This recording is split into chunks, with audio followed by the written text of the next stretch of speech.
Switch off చేయబడినది. ఏమండి, ఇంకొకసారి నిషాకు ఫోన్ చేసి చూడండి. మీరు డయల్ చేసిన నంబరు స్విచ్ ఆఫ్ చేయబడినది. ఏమైందండి? ఇంకా నిషా ఫోన్ స్విచ్ ఆఫ్ అనే వస్తుంది స్వర్ణ. నాకెందుకో భయంగా ఉందండి. దానికి కోపం ఎక్కువే, దూకుడు ఎక్కువే. ఒక్కోసారి కోపంతో ఏం చేస్తుందో, దూకుడుతో ఎంత దారుణానికి తలపడుతుందో దానికి తెలీదు. డోంట్ వరీ స్వర్ణ, నిషా ఎప్పుడు మెచ్యూర్డ్గా ఆలోచిస్తుంది. ఏం చేయాలన్నా కాస్త ఆచితూచి అడుగు వేస్తుంది. నిషా గురించి నువ్వు కంగారు పడాల్సిన అవసరం లేదు. మీ కూతురు మీద మీకు నమ్మకం ఉండొచ్చండి. అలాగే దాని ఎమోషన్స్ గురించి నాకు బాగా తెలుసు. దానికి సంతోషం వచ్చినా పట్టుకోలేము, ఆవేశం వచ్చినా ఆపలేము. శత్రువుని గెలిచే ముందు మన ఎమోషన్స్ ని మనం గెలవాలి. అదే నిషా నా నుంచి నేర్చుకుంది. ఖచ్చితంగా నిషా అవతలి వాళ్లతో గేమ్ ప్లే చేస్తుంది, కానీ తనే ఆ గేమ్ లో పడదు. కానీ అది అన్ని సమయాల్లోనూ అలా ఉండదండి. తను గెలవలేను అని నమ్మకం ఉన్న చోట గేమ్ ప్లే చేస్తుంది. ఓడిపోతానని ఏమాత్రం అనిపించినా ఎలాంటి పిచ్చి పని చేయడానికైనా వెనకాడదు. మర్చిపోయారా, కిరణ్ కోసం ఒకసారి నిషా చేయి కోసుకుని హాస్పిటల్ పాలైంది. అది తెలివితో చేసిన పనా, తెలివి తక్కువతో చేసిన పనా? నా మాటలు వినండి. అది ఎలాంటి పిచ్చి పని చేసుకోకముందే ముందు దాని గురించి కనుక్కోండి. సరే ఉండు, తను వెళ్ళిన హోటల్కి ఫోన్ చేసి కనుక్కుంటాను.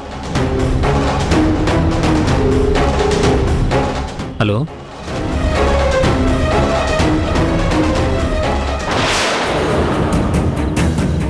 ఏమైందండి? నిషా హోటల్ నుంచి వెకేట్ చేసిందంట.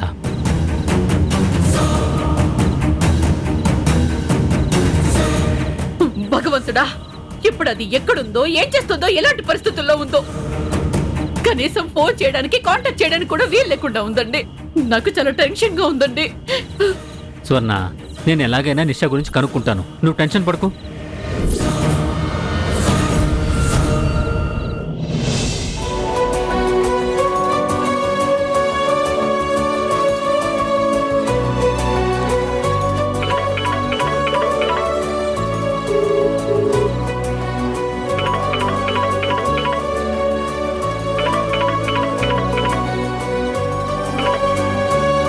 హలో కిరణ్మయి, ఎక్కడున్నావు? ఇంకెక్కడ, ఆఫీస్లో. ఇప్పుడు టైము రాత్రి 9 అయింది. ఇంకా ఆఫీసులో ఏం చేస్తున్నావు? ఫైనాన్షియల్ రిపోర్ట్స్ వచ్చాయి, అవి చెక్ చేస్తూ లేట్ అయిపోయింది. ఇంకొంచెం సేపట్లో గెస్ట్ హౌస్ కి బయలుదేరుతాను. సరే అయితే, విషయం ఇప్పుడే చెప్పేనా, కాసేపాకి చెప్పనా? మీ మాటలు వింటుంటే చాలా ఎక్సైటెడ్ గా ఉన్నట్టు అర్థం అవుతుంది. ఏంటి విషయం? మన కుటుంబం అంతా దేని గురించి అయితే కలకన్నామో ఆ కళ ఇప్పుడు నిజమై ఎదురవుతూ ఉంటే ఆనందమే కదా కిరణ్మయి. దేని గురించి? కిరణ్ గురించా? ఎగ్జాక్ట్లీ. నీ కొడుకు గురించి నువ్వు ఎంత ఆలోచిస్తున్నావో, ఎంత పరితపిస్తున్నావో ఇంకోసారి నిరూపించావు. నా వాయిస్లో ఆనందాన్ని పసిగట్టి నేను కిరణ్ గురించి చెప్పబోతున్నానని నువ్వు ముందే గ్రహించేశావు. ఇంతకే కిరణ్ గురించి ఏం చెప్పబోతున్నారు? వాడిప్పుడు ఎలా ఉన్నాడు? కొంచెమైనా మార్పు వచ్చిందా? కొంచెం మార్పు రావటం కాదు, వాడిలో పూర్తిగా మార్పు వచ్చింది.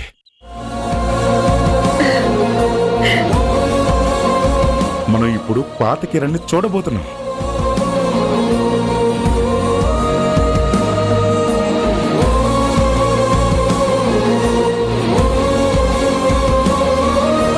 వింటున్నావా కిరణ్మయి, వింటున్నావా? మీరు చెప్తుంది నిజమా? కిరణ్ మళ్ళీ మామూలు మనిషి అయిపోయాడా? అవును కిరణ్మయి, ఉషా వాడిని పాత కిరణ్లా మార్చి మరీ తీసుకొస్తుంది. కిరణ్ని మనం ఎలా చూడాలనుకున్నామో అలా మార్చి తీసుకొస్తుంది. మీరు కిరణ్ గురించి ఇంతలా చెప్తూ ఉంటే వాణ్ణి నాకిప్పుడే చూడాలనిపిస్తోంది. వచ్చే ఆనంద బాష్పాల్ని తుడుచుకో. నీకెలా తెలిసింది? కిరణ్ మీద నీకెంత ప్రేముందో, వాడికేమైనా అయితే నువ్వెంత తట్టుకోలేవో తెలిసిన వాణ్ణి. ఇప్పుడు కిరణ్లో సంపూర్ణమైన మార్పు వచ్చిందని చెప్పగానే నువ్వెంత ఆనందపడతావో నీ గుర్తించలేనా? వాణ్ణి ఎప్పుడెప్పుడు చూస్తానా అని ఆశగా ఉందండి. దానికోసం ఎదురు చూడటం దీనికి ఇప్పటికిప్పుడు బయలుదేరి వచ్చేస్తే సరిపోతుంది కదా. రేపు ఉదయానికి ఉషా కిరణ్ కూడా ఇంటికి రాబోతున్నారు. ఆ సమయానికి నువ్వు కూడా వచ్చేస్తే నేరుగా నువ్వే హారతిచ్చి వాళ్ళని ఇంట్లోకి ఆహ్వానించవచ్చు కదా. ఓ, వాళ్ళు రేపే వచ్చేస్తున్నారా? అవును కిరణ్మయి, నువ్వు కూడా బయలుదేరుతున్నావు కదా. రావాలని నాకు ఉందండి, కానీ ఇక్కడ కొంచెం పనులున్నాయి. అవి కంప్లీట్ అయితే కానీ నేను రావడం కుదరదు. సరే మరి, వీలు చూసుకుని తొందరగా బయలుదేరి వచ్చాయి. అలాగేనండి, బాయ్. బాయ్.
ఏంటైనా పొద్దున్నే కాలు కాలిన పిల్లిలా తిరుగుతున్నాడు.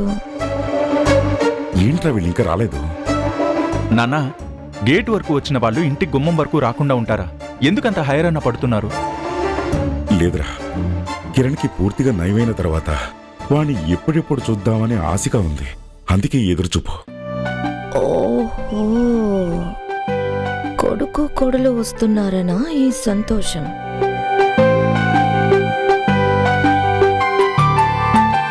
నాన్న, మీరు పైకి ఎంత గంభీరంగా ఉన్నా అన్నయ్య మీద మీకు ఎంత ప్రేముందో మీ మాటల్లో తెలిసిపోతుంది. ఎంతైనా నాన్నని కదమ్మా. పిల్లల పట్ల నాన్నకి బాధ్యత ఉన్నప్పుడు గంభీరంగా ఉంటాడు. పిల్లల సంతోషం చూసి ప్రేమతో పులకించిపోతాడు.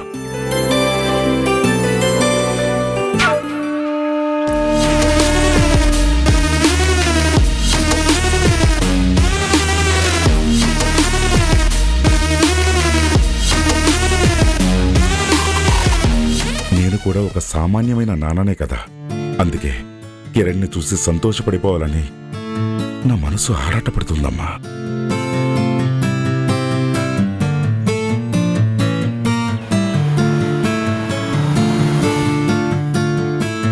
అమ్మా Renu. Sir sir sir sir sir Chinnababu garu, Usha madam వచ్చారు. అవునా?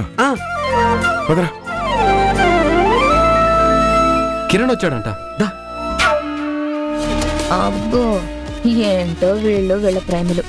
వచ్చింది మార్పే కదా, ఏదో మార్స్ గ్రహం నుండి వచ్చినట్టు తెగ ఆనందపడిపోతున్నారు. పద. హాయ్ రా. ఆయనే. బాగున్నావమ్మా? అన్నయ్య, బాగున్నాను. ఎలా ఉన్నావు? గుడ్.